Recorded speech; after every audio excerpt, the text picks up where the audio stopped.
Welcome to our event on the government default threat and the current effects of the shutdown. The event today is sponsored by the Schwartz Center for Economic Policy Analysis. I'm the director, Teresa Ghilarducci, and the Economics Department. We are live streamed right now, so we are also speaking to a much larger audience online. And we also encourage you in the audience and you online to follow the event, interpret the event, talk about the event using our Twitter hashtag default panel, hashtag default panel. And for all of you who want to watch it again or show it elsewhere, please feel free. It will live online at economicpolicyresearch.org. Today, I will speak for just a minute about the economist's view of the impending U.S. government default on its obligations. Christian Proaño, our economist from the Department of Economics, will actually talk about the impact of various scenarios in the next day or two. Rick McGahey will talk about the political economy of these scenarios. Why is it happening?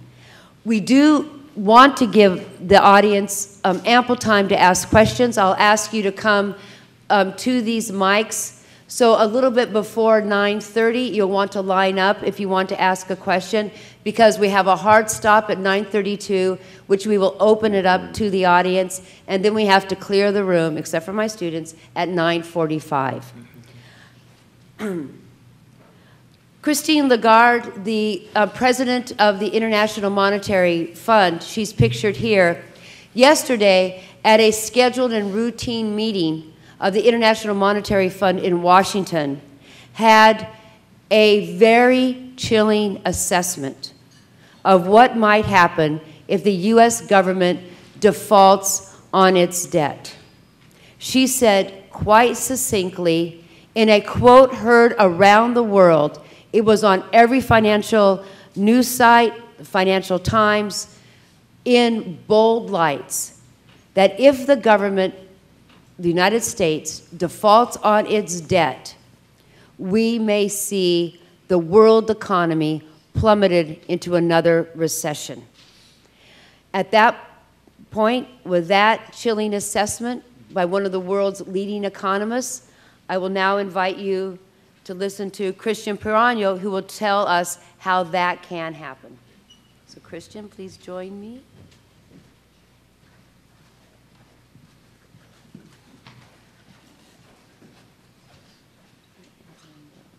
There you are. Okay, thank you very much, Teresa. Yeah, actually it's a pleasure for me to speak here today, and of course, as Teresa mentioned, I am a faculty member of the New School for Social Research. I am also a research fellow for the Schwartz Center for Economic Policy Analysis, and I'm also a research fellow of the Macroeconomic Policy Institute. Okay, and actually what Teresa just mentioned is quite descriptive about how actually we should think about the different scenarios that may happen if the U.S. government defaults on its debt. So before joining the New School, actually I was a forecaster, a macroeconomic forecaster. So when we did this forecast, we set up based on assumptions, right? And of course the forecasts depend on the validity of the assumptions that you make. So in order to understand actually what I will talk about in the next minutes, we have to make one based on assumption which refers to the extent up to which the financial markets will react to the default of the U.S. government, right? So I also, for the sake of time and so on, I tried to outline two baseline scenarios. And just to be clear at this point, there is no good scenario, okay? There is what I call the not so good scenario and the really bad scenario. Okay? So now, in the not so good scenario, the baseline assumption is that the market participants do not react strongly to the US default. Okay? If that happens, the main channel, or the primary channel which will not be affected would be the level of the risk premium on government bonds, right? Basically, this means that despite the fact that the government is not paying the debts or the bonds that, or the interest on the bonds that the government should pay on October 17th, financial markets still trust in the long-run credibility of the US government, and therefore the interest rates on long-term government bonds remain low. Okay? And so the risk premium would be the difference between the short-term interest bond and the long-term interest bonds. And because of that, the US government maintains access to the financial markets, right? At least for some time. And indeed, we cannot expect this situation to be similar to the situation in Belgium, where we had basically no government for 1.5 years, right? That is simply not sustainable. Okay, so at least for some time, and we're thinking maybe about 1 or 2 weeks, this could still be a type of stable scenario, right? Another feature of this not so good scenario is that there is no panic in the interbank market, right? Because the US government bonds remain credible, the banks do not have an increase in their uncertainty, right? And therefore, they still keep lending to each other. And that is vital for the functioning of the whole credit market, right? So if there is no panic in the interbank market, then we will also not see a credit crunch, right? Meaning that if you go to let's say, Citibank or any other institution and ask for a loan, they will, of course, depending on your credit scores and so on, will grant you the loan, right? So that means that your private investment decisions will not be particularly affected by the US default. And we're still thinking, let me stress this again, our forecast horizon would be 2 weeks from now, more or less. I'm not saying that this will hold in the next 6 months, right? Only in the next weeks. So because of that, right, the aggregate demand will remain stable, and therefore also production, right? The next point will be that because this is interpreted by the financial markets as a weird, kind of an odd situation, but which, however, does not affect the long-run sustainability and credibility of US government debt, then actually the US dollar remains stable, okay? So there is no big depreciation of the US dollar on the one hand, and that also can be related to the fact that the US dollar still keeps its role as a world currency, okay? So, and there are reasons to think about this, because as you know, the Eurozone is still struggling with its own problems. China has not emerged as the next United States, so if the financial markets would decide to go out of the dollar into another currency, then the question would be, what is the other currency, right? So because of this, actually because of the lack of alternatives in the current situation, the US dollar could remain stable, okay? So we would not see a significant depreciation of the dollar, but, so all these are basically no changes to the current situation. What, however, will happen, independently from the perception of risk and uncertainty by the financial markets, is that the Social Security payments will come to a halt at the latest on November 1st. Okay? While I was doing some research for this presentation, I saw this number that the Treasury has $12 billion in their accounts, which would be enough to cover the Social Security payments up to October 25th. Okay. But 1 week later, it's over. They don't have simply money if they don't obtain new credits from the financial markets, right? So if that does not happen, then as in the previous recession, basically the people with low income would be the most affected by the default of US government, right? This is the not so good scenario. So now the really bad scenario looks, of course, much worse. In the baseline scenario, market participants react strongly to a US default. I don't want to say necessarily that, that there's a panic, but we could see some strong reactions. First of all, and I will basically talk about exactly the same channels. First of all, we will see that risk premium on government bonds will surge to unprecedented levels. And this would have two effects. First of all, it would make, of course, new indebtedness of the US government more costly, right? And that would affect, of course, the capability of the US government to finance its current expenditures. But it will also affect the whole term structure of the interest rates, right? You have to understand that US government bonds are actually considered as some type of safe haven, right, as a riskless asset. So if they are not perceived as a safe asset anymore, then the valuation of all other financial assets become much more complicated, right? And so the whole term structure, meaning the interest rates on government, on corporate bonds and on mortgages and all other types of financial assets will be affected, and of course it will increase. Because of the valuation uncertainty due to the fact that banks actually hold a big amount of US government debt, the bank's balance sheets will also be severely affected, leading to a collapse of the interbank market. Okay? So we will get to the situation, to an even worse situation in 2008, where banks simply stop lending to each other. That, as we know, led to a widespread credit crunch, where banks stop lending to households and firms. Of course, we will see a slump in the stock prices, and that would also not only happen in the US economy, but would be actually a worldwide phenomenon. So this would be the main channel through which this crisis would affect, or the immediate channel of contagion to other economies. And eventually, we may see a significant depreciation of the dollar, right? But it could be beneficial in the medium run due to competitiveness gains, but not in the short run, because then your imports will become more expensive.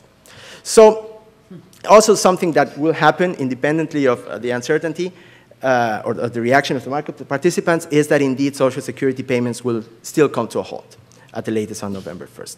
So just to finalize this, this very short presentation, let me briefly talk about the economic prospects.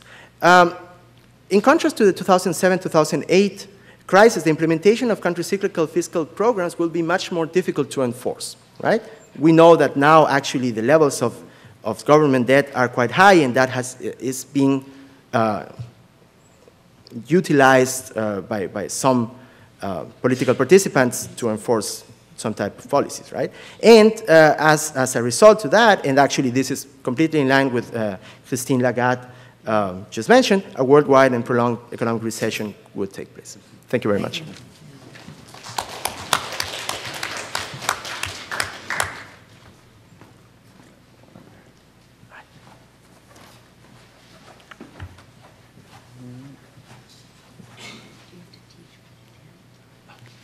Hi, I'm Rick McGahey. I'm at the Milano School here, but also affiliated with the Schwartz Center. And while I get my PowerPoint to open up. So we've heard these horrible scenarios. Christian gave us a bad and a really bad. Christine Lagarde says global recession. A banker at JP Morgan said this is a vision of hell. So why is this even possible? Why is this going on? And I'm going to speak here. We're going to talk about the politics of this, not the economics. Before I came to the New School, I spent a lot of time working in Washington, and one of my jobs there was the executive director of the Congressional Joint Economic Committee. So I have some painful experience in working with Congress, and how that's gone. It's important to keep straight the difference between a shutdown and a default, and the press merges these a lot. The shutdown that started on October 1st is because Congress did not pass an appropriations bill. The federal fiscal year starts October 1st. There's no legislation authorizing the government to spend money, so they stop. That's the shutdown. The default, so that says we won't spend the money. The default, and Christian laid that out, says we haven't got the money, that we have to borrow money to cover the debt that we've accumulated. And we can deal with this more in questions. People may have questions about alternatives, but it's basically felt that our constitutional structure does not allow the president to act on his own, that Congress has to authorize the debt. At least no one's ever tested that in court, but we may get there out of this scenario. So why is this going on? The United States, I think aside from Denmark, is the only other country that requires actually a vote on the debt ceiling. Most places, if you say we're going to spend this much money, it's assumed that automatically you're going to borrow the money to cover it. But the United States requires a separate vote. It goes back to the early 20th century, but it was pretty routine for a while until the Newt Gingrich and the Republicans took over Congress, and they began to use this debt vote, which no member of Congress likes to say, yes, let's borrow more money. That gets used against them in elections. But Gingrich saw that as a way of forcing issues and being able to negotiate. That led to a major shutdown under President Clinton. So the debt limit is this quirk of our situation. No one else has it. And now people, the Republicans particularly, have learned that it's a powerful lever and are using it. And it's politically attractive to vote against the debt limit. Here's a politician. Increasing debt limit weakens us. We have to have leadership. America has a debt problem. Americans deserve better. I oppose the effort to increase America's debt limit. That's Senator Barack Obama in 2006. So it's tempting to posture on the debt limit.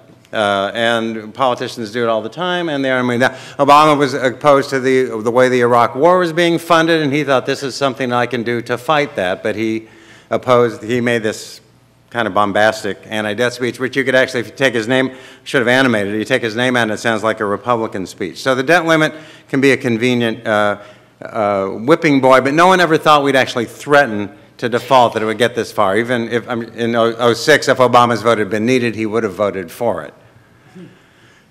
The other thing that's important to understand is Republicans are saying we have to cut spending, but we are in the middle of severe budget cuts already. The economy is slowing down. There's over $2.5 trillion in cuts have already been enacted and are in place through the various mechanisms like the sequester, other budget cuts, and I can do more detail. So it's not like the government spending is out of control. Federal spending is coming down. It's coming down quite dramatically. The existing budget cuts already baked into the system are going to cost us 1.5% in GDP growth this year, and that's about 2 million jobs. And as you can see, the deficit, the 2013 deficit is half of what it was in 2009. Arguably, we still need to do more about the deficit, but it's coming down quite rapidly. And it's coming down because we did a little revenue raising on the wealthy, but mostly because we've really restricted spending. And almost all that spending restriction is coming from the discretionary side of the budget.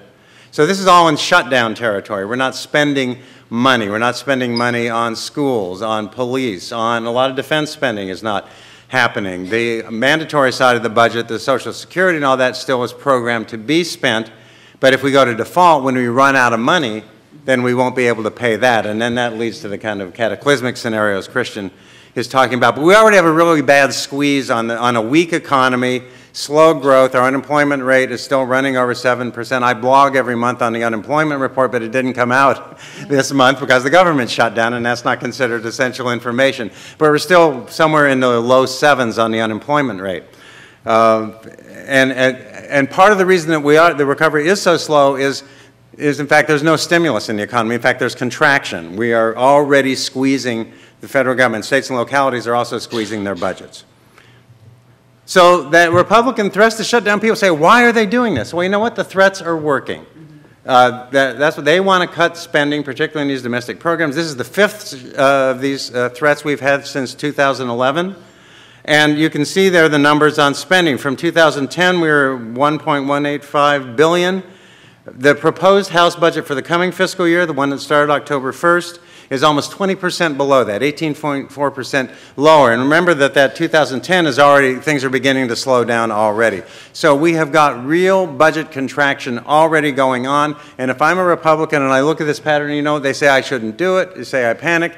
Every time I threaten, it works. I get more cuts, I get more restrictions, I fight off tax increases for the wealthy. So it's a mystery. It's not a mystery. This is working for them tactically, and it's been working quite well. Well, why are they allowed to do it? I get this question a lot of people say, we get it that it works for them politically, but can't somebody stop them from doing it? And the short question is really no. the way that the government's set up. Again, this is maybe something we want to do more in questions. It's not a parliamentary system. The president's elected separately from the houses of Congress. When the Republicans took it over in 2010, they are then controlled by one of their factions, the minority Tea Party faction, who are very aggressive on this issue. They are scared, some Republicans, if they vote to open up the government, they'll get a primary election challenge from the Tea Party in their home district.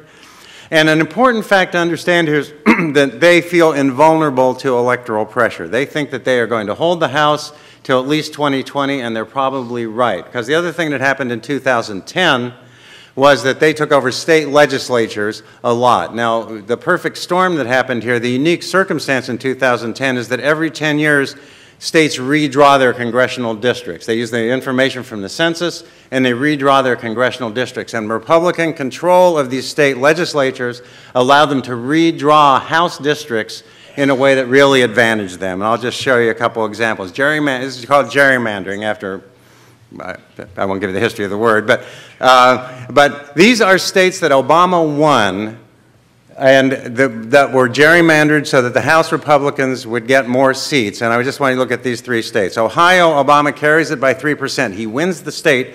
The House delegation is 16 Republicans and 4 Democrats in a state that Obama won by 3%. Virginia, he wins by almost 4%, 8 Republicans, 3 Democrats.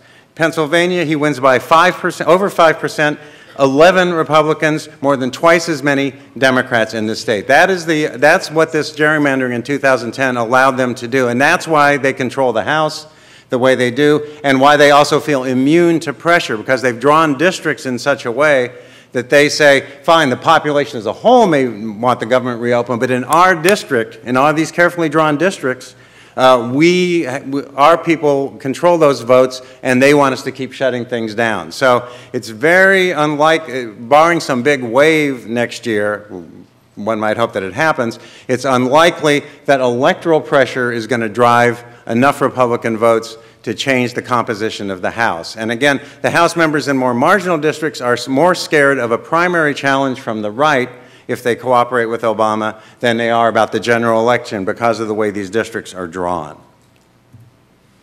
This is a cheery scenario, isn't it? So what's the future look like? I think we're in for this.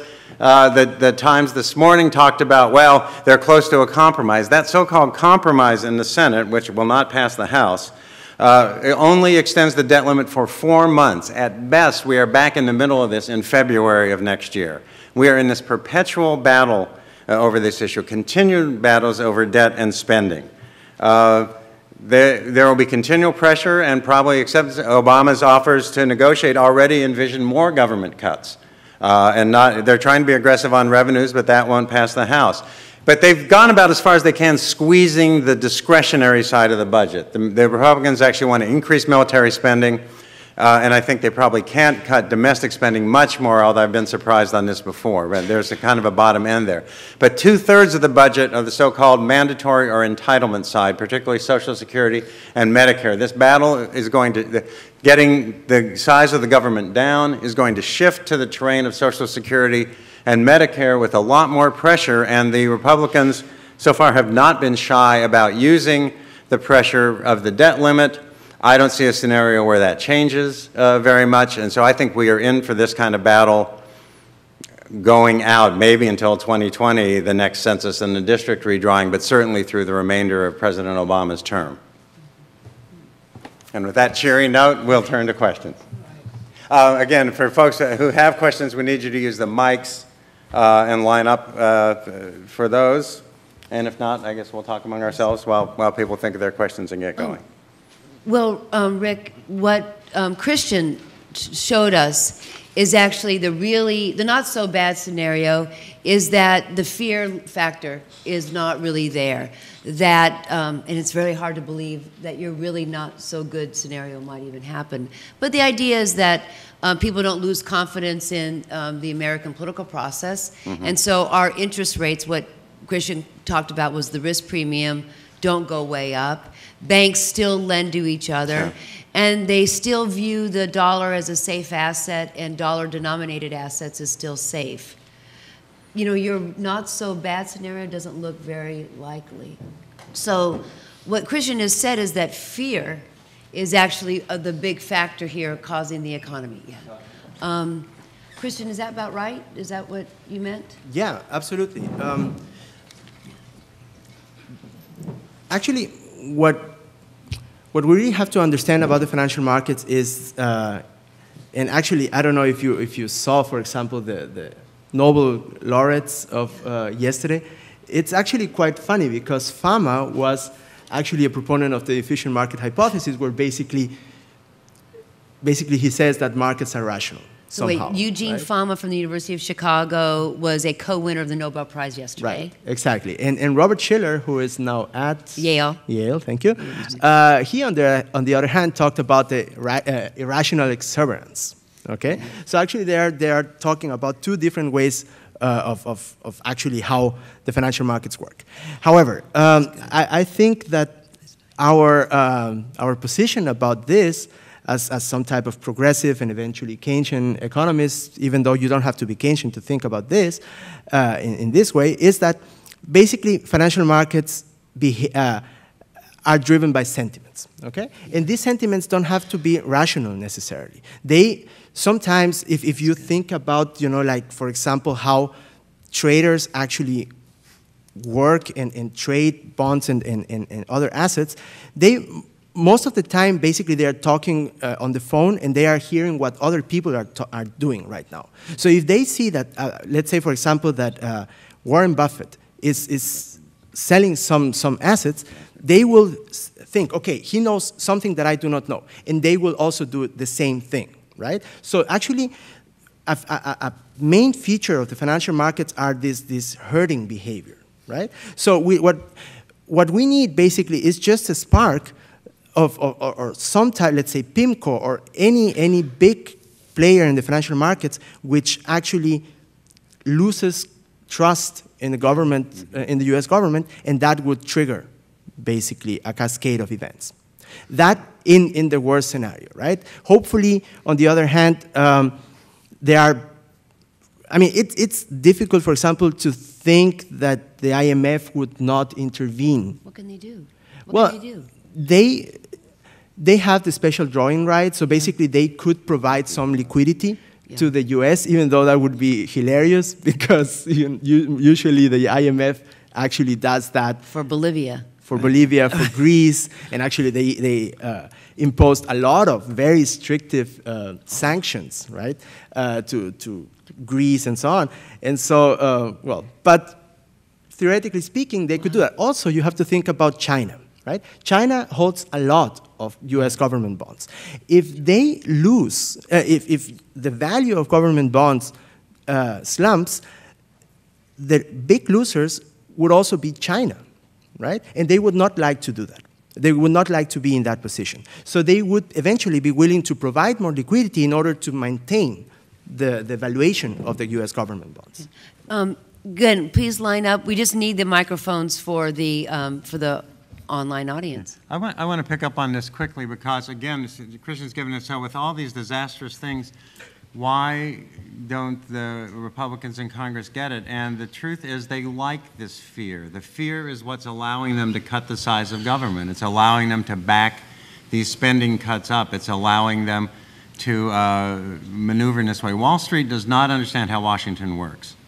They think, well, they're going to be rational. This is just all bluff. They're trading.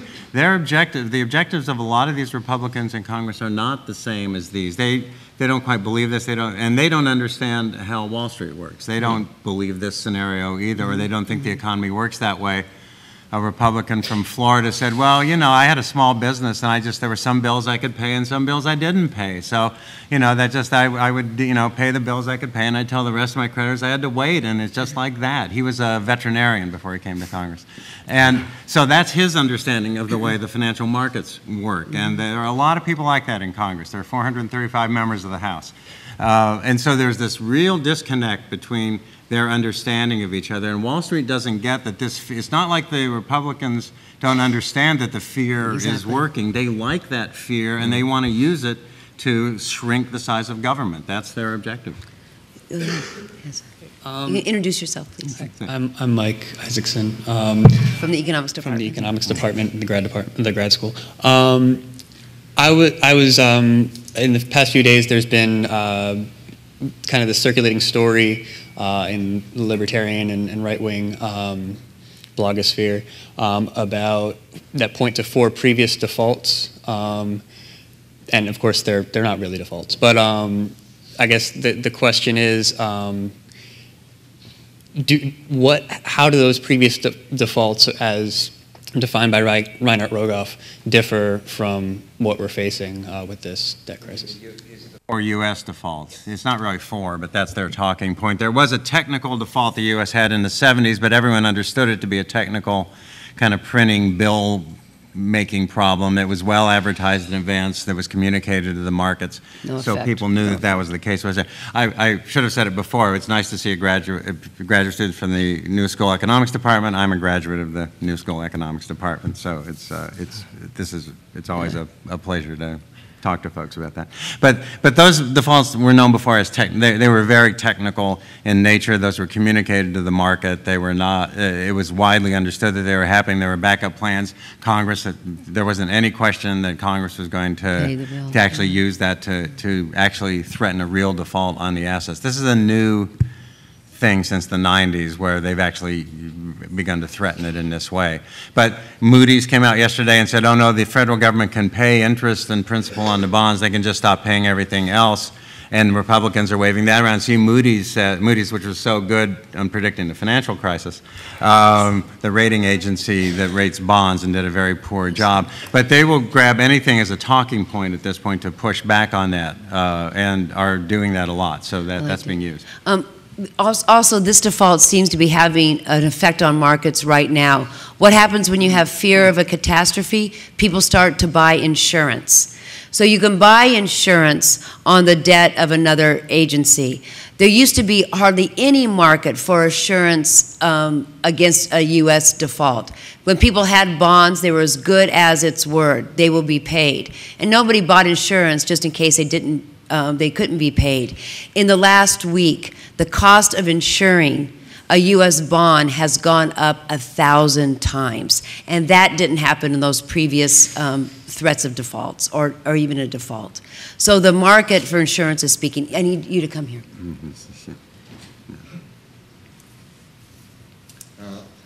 My name's Hugh McGuire. I spent a career doing nonpartisan analysis for a state legislature. Okay, great. Closer to the microphone. Yeah. Thank you. I have 2 questions. The first, on the one hand, one can blame Obama's legislative strategy. He could have faced these issues in his first term and dug in his heels. There were, I'm sure you're aware, there were numerous cartoons giving Obama a Christmas present of a spine. They were kept talking about all of that stuff, and you all know about that. I think that's a major reason. If I was advising the right-wing Republicans, I'd tell them to run this thing right to the edge, because if Obama will eventually cave. And it looks like he just may do that. The second thing, which I think is much more important, I'm sure you're aware of Robert Reich's book, Work of Nations, that he published in 1992. I think it was the best book of all the books that he's written. Well, among the points that he made there is that our economy is changing. He distinguished between the creative class, and he had 3 divisions. And he said we were dividing into the top 20% and the lower 80%, and the top 20% was separating itself culturally, politically, and economically from the lower 80%, and they were feeling much more identification with their counterparts internationally than with their local home nationals. And we can see that happening today. Now, Reich wrote this in 1992. I think a critical element of this is that our economy is not working for the white working class across this country. And rather than their moving to the left, which so many left-wing people would have thought they would have done, they've moved to the right, where they would like to see the entire edifice smashed. And they just may achieve that because there's no scenario that they can see where things are going to change, where it's going to work the way it had worked up until more or less the 1970s. Yep. And none of you addressed that, and so right. I hope that you very good point. Very good. Great points. Rick, you. I'll talk about first, but you may want to talk about the broader economic change and how that fits in. Well, Obama did push in the first term for the health care legislation, which was not what a lot of us wanted, I think, and the House flipped in 2010 over that issue. So he lost the House. There was a Democratic House the first 2 years of his term, and the empowerment of these Republicans, not only at the state level, which allowed them to do the gerrymandering, but at the House itself, took place in 2010 as a response to the first term, a very concerted response. Could he have dug in, been tougher? Maybe so. If you're the president right now, you are really, if you're at all responsible, and I share a lot of those criticisms that you're outlining, but right now he's faced with a choice about, do I let the default happen and get these scenarios? He's ultimately responsible for the economy and the government. So it's a very tough spot to be in. I think here he's played his hand pretty strongly, but these folks, I grew up in the state of Kansas. These folks are really dug in on the other side, and if they can't crack the way the House behaves, he's faced with a very tough choice. One of the things we didn't mention is the most defining event that's happened, a trend that's happened in the last 40 years, has been the growth in inequality in income, wealth, opportunity, even mortality. And so what's different now than it was in the past is the politics, to be sure, but the backdrop is the unprecedented levels of inequality, which you point out. And so the question is, does these unprecedented levels of inequality, of income, wealth, and its corollary power mean that we're able to actually have these bifurcated kind of politics? And I think that exactly is the reason, that the Republicans, the Tea Party, are playing a game that's very local to people who have lost their jobs, who they've been afraid for the past 20 years. They certainly are afraid of their retirement futures. And so they are hunkering down and blaming the government for their lost economic alternatives. And then you see the bankers, Jamie Dimon, Christine Lagarde, saying, hey, we have an international perspective here. So I think the division in our economics is actually causing the division here in the House and Senate. Sorry.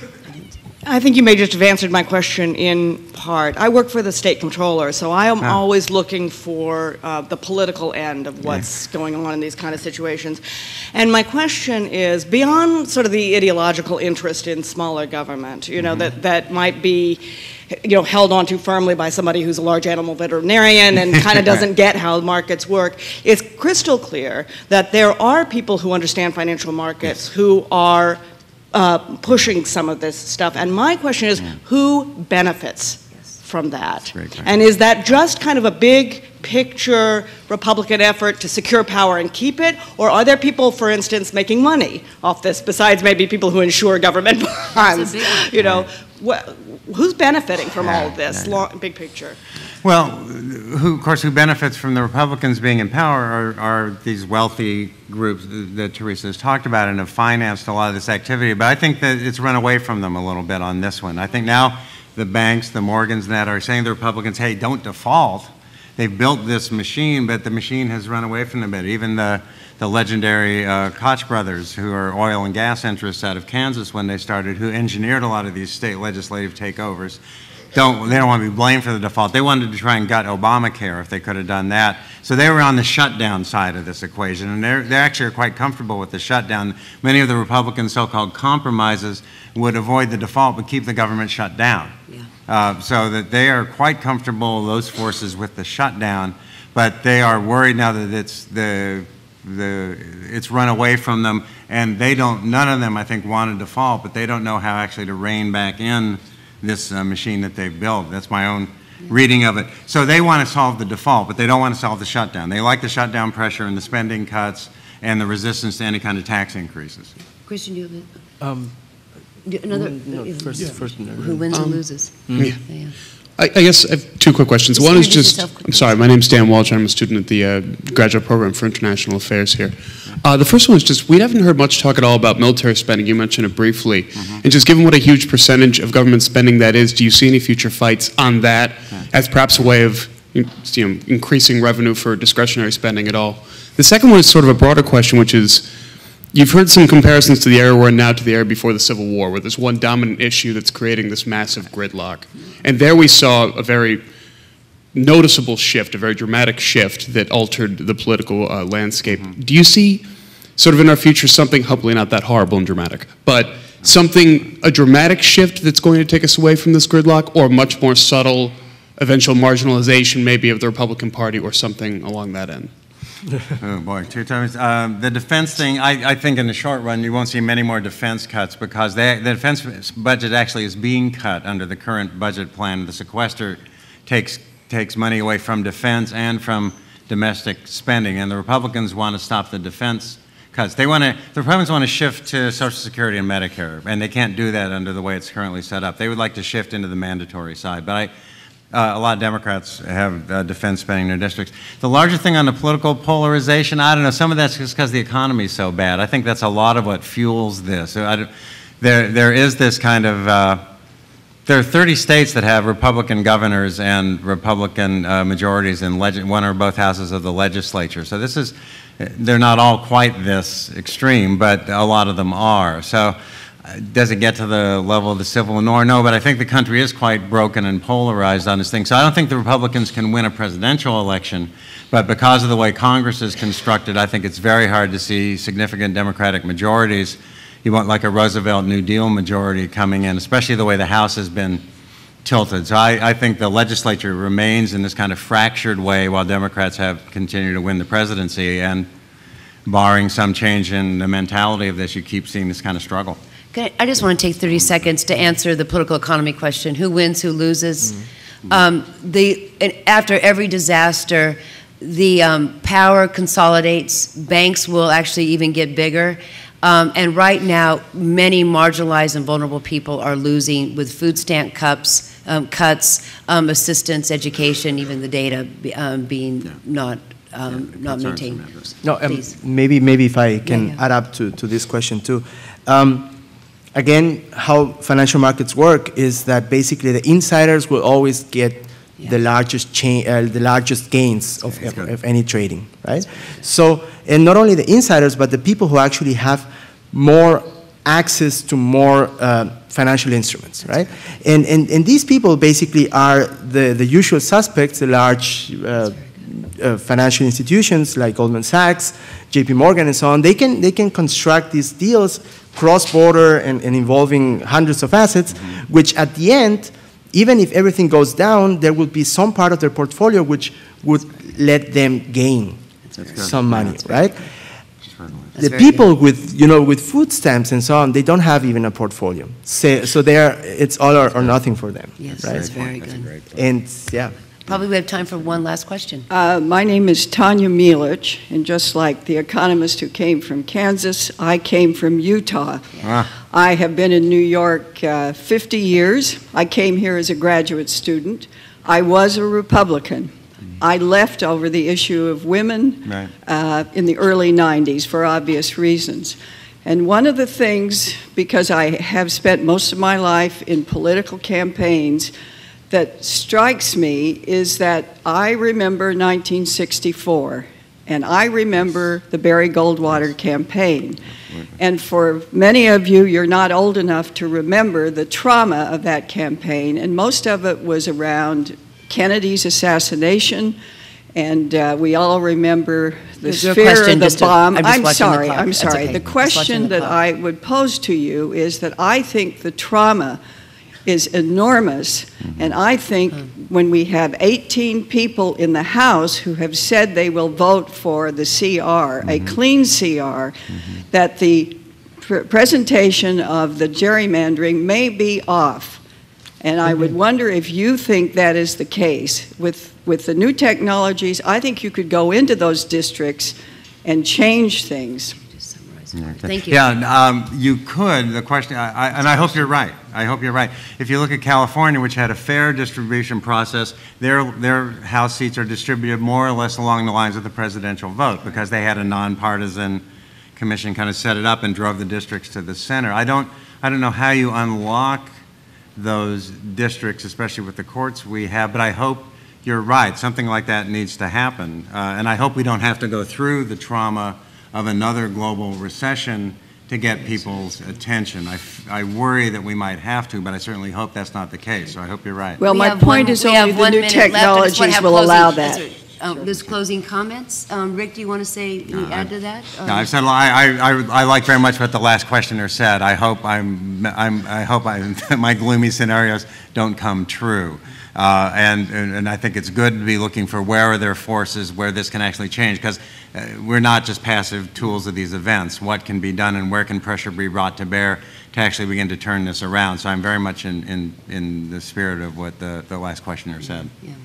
Christian. Yeah, well, I mean, besides from this, of course, quite important and actually decisive political side of the whole debate, we have been mentioning the word fear and uncertainty a lot in this short debate. So somehow what FDR said came up to my mind, that the only thing that we have to fear is fear itself. So I think this is what brings down the line of actually what would be the economic consequences of default if default happens. It wasn't brought out in this presentation, but all over the country now, because of the shutdown, there are tens of millions of people who are skipping lunch and very much suffering from the lack of government services and the ordinary functioning of government regulation. This is a good time to cheat in securities markets, and it's a darn good time to dump pollutants in the river. So it's there are a lot of short-term harm now and a lot of long-term harm to people who don't have a voice. So if we can do anything now is to look for the hopeful scenarios, to break this deadlock, and to look for a place to use our privilege to actually give voice to the vulnerable who are hurting right now. Thank you. Thanks very much. Thank you.